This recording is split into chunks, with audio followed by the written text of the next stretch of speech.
We have a tendency to think that it's our job alone, or it's someone else's job alone to do things. If we watch movies, it's always the hero.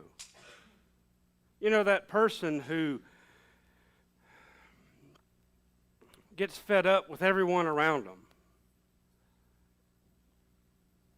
and rescues the person in distress by himself.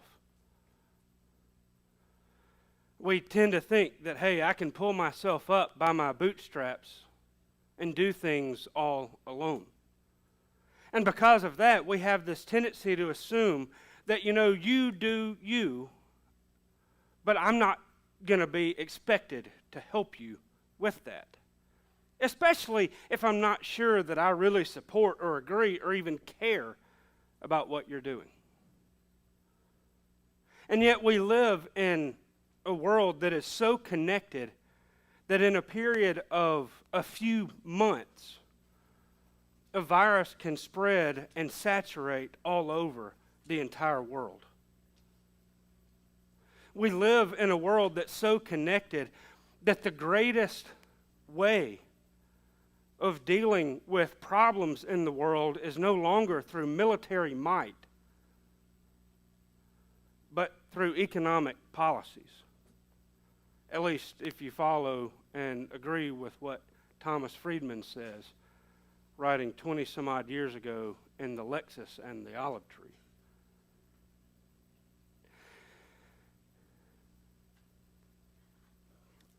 Because we tend to think, I'm going to kick that over, because we tend to think that everything that we do is our own responsibility, because we tend to think that, the sermon this morning is all up to me.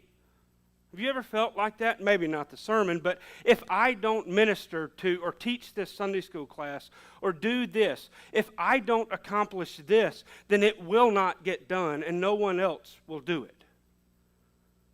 So in churches, we have these hero complexes where we think that everything is up to us. And yet, we find places in Scripture, especially the New Testament, where some people have gifts of teaching and preaching, gifts of tongues. The gifts of tongues, that's not my gift. Or prophecy. And so what Paul says about the church is a body with many parts that serve many functions and accomplish many different things. So how do we, as a community of faith, how do we as believers say, you know what, I need some help? Well, this morning, I'm going to get some help. And y'all keep in mind, I've told Stu that I was going to call on him to do this, but he has no idea what he's doing. So at this point, I want you to understand very, very clearly that he has agreed to help, but he does not know what he's gotten into. All right, Stu, I want you to come stand up here. And what this is, there is a reason for this. There's a reason for this, okay? This is a symbolic representation that the sermon here on Sunday morning is not just about the pastor. The music on Sunday morning is not about the praise band, but rather there's a lot more involved. Okay, Stu.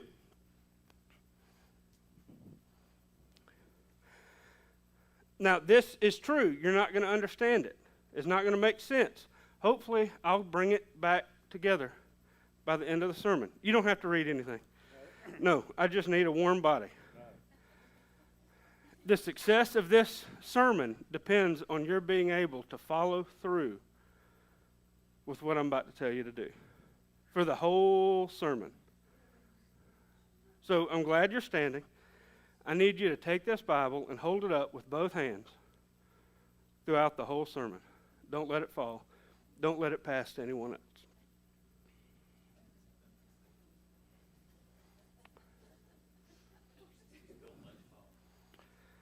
You can't pass the Bible to anyone else. I'm reading from Exodus chapter 17, beginning in verse 8. Then Amalek came and fought against Israel at Rephidim. So Moses said to Joshua, "Choose men for us, go out and fight against Amalek. Tomorrow I will station myself on top of the hill with the staff of God in my hand." Joshua did as Moses told him and fought against Amalek. And Moses and Aaron and Hur went up to the top of the hill. So it came about, when Moses held his hand up, that Israel prevailed. And when he let his hand down, Amalek prevailed. But Moses' arms grew heavy. And they took a stone and put it under him, and he sat on it. And Aaron and Hur supported his hands, one on one side and the other on the other. And thus his hands were steady until the sun set. So Joshua overwhelmed Amalek and his people with the edge of the sword. This is an interesting story. That you doing all right? You're supposed to hold your arms up now. There you go. Okay.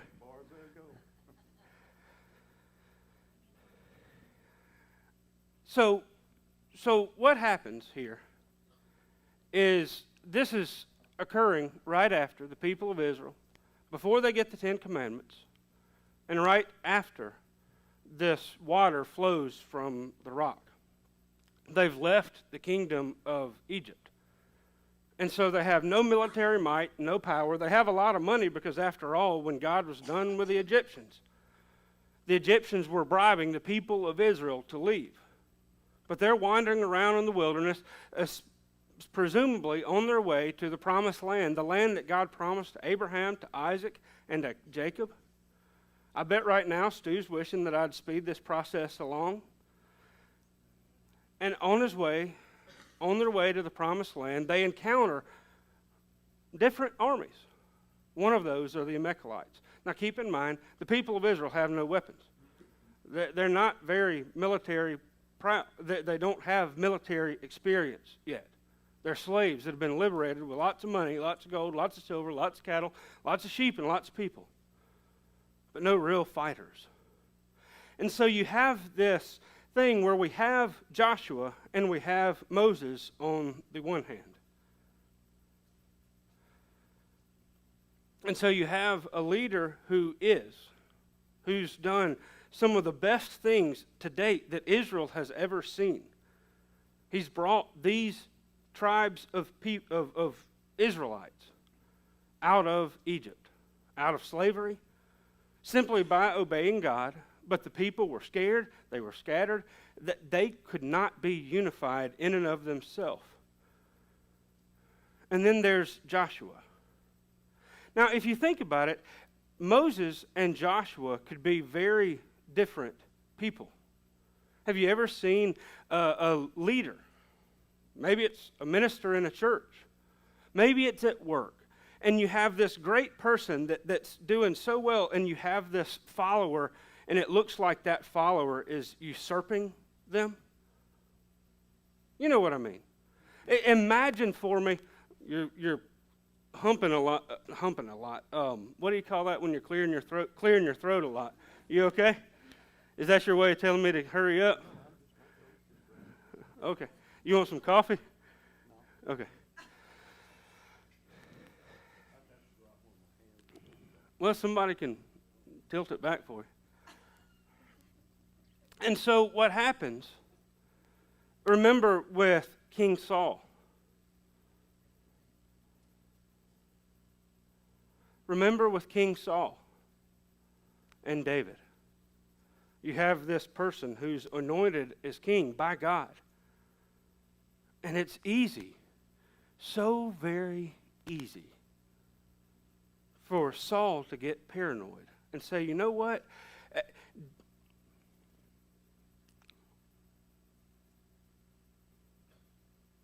You know what? Saul has slain his thousands. David has slain his 10,000s. But somehow you have this portrait of of Joshua and Moses working together. Why is it important for Moses to go up to the hill overlooking? I don't know. Why was it important for his arms to be raised up the entire time? I don't know. But we do know that when his arms fell, the people of Israel didn't win in battle. They lost. And his arms grew heavy. And then two people, Aaron, we know, who at times, remember Aaron's that one just a few chapters later, while Moses is on the mountaintop, getting the 10 Commandments, the first two of which, you shall not worship any gods other than me, and not only should you not do that, but you should also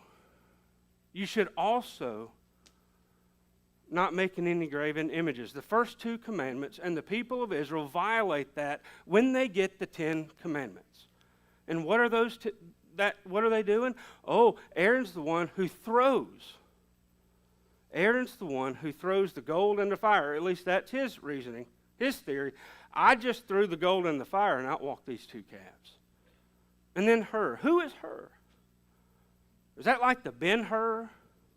I don't know. I don't think that's the same Hur we're talking about here. And that's H-U-R. You know, it amazes me that someone who's known and is known for being a pretty big goof up sometimes, and then Hur, someone who is not known, support Moses in his time of need.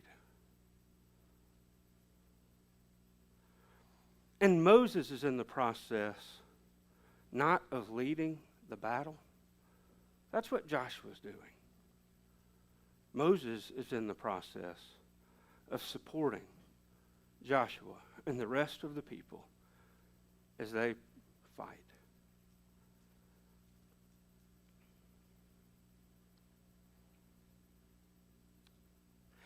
It amazes me sometimes when we think of people who are different from us, when we think of people who are passionate about things that we're not passionate about.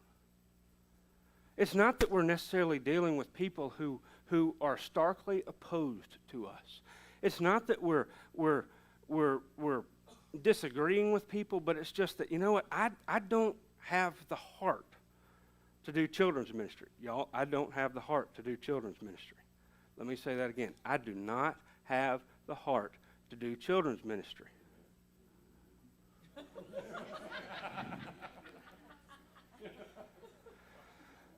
Some people do. And there's nothing wrong with that. Remember, God gives gifts, talents, and abilities to each of us, callings to each of us that are different, but they all serve the same purpose. And yet there are times in our lives where we don't even understand what the people that we are thinking differently about are doing or why they're doing it. Why in the world is Rob asking Stu to stand up and hold a Bible? Is the Bible some magic cure? No, it's not.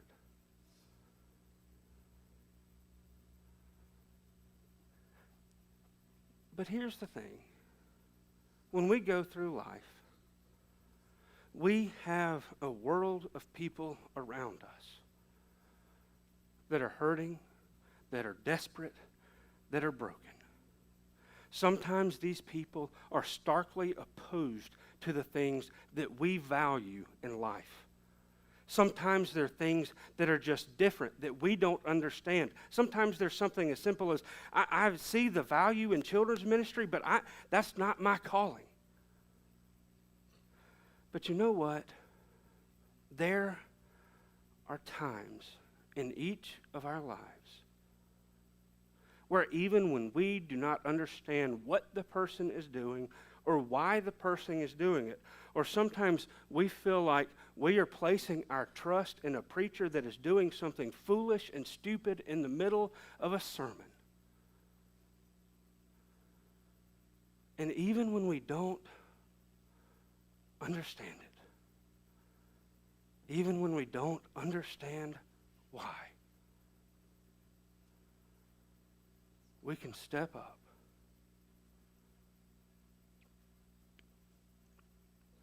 and help them raise their arms.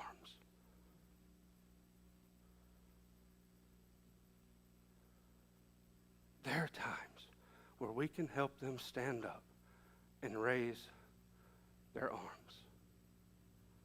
Stu is the only one who had any idea that I was going to call on him this morning.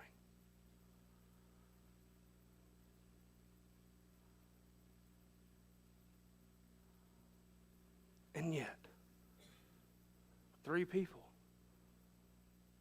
stood up and supported what appears to be a foolish ploy by a preacher to make a point. But I dare say the point has been made. The sermon preached. In church, we will encounter people every single day whose arms are tired, whose feet are tired, whose spirits hurt, whose souls ache, whose bodies are sick. And God is doing something in their lives. Even if what they are doing, the path that they are on, is in stark opposition to us, God is working in the world around us. And if we can do something as simple as offer an encouraging word, as holding someone's arms, as smiling to someone who has a bad day,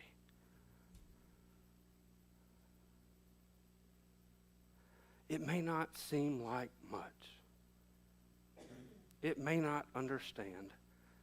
But in a world that is more diverse than anything we can understand, in a world that doesn't understand one another, in a world that is starkly opposed to one another at so many different times, the moment that we begin to support and care and love for one another, even in the simplest of ways that we may not understand, I dare say we are doing what Aaron and Hur have done for Moses.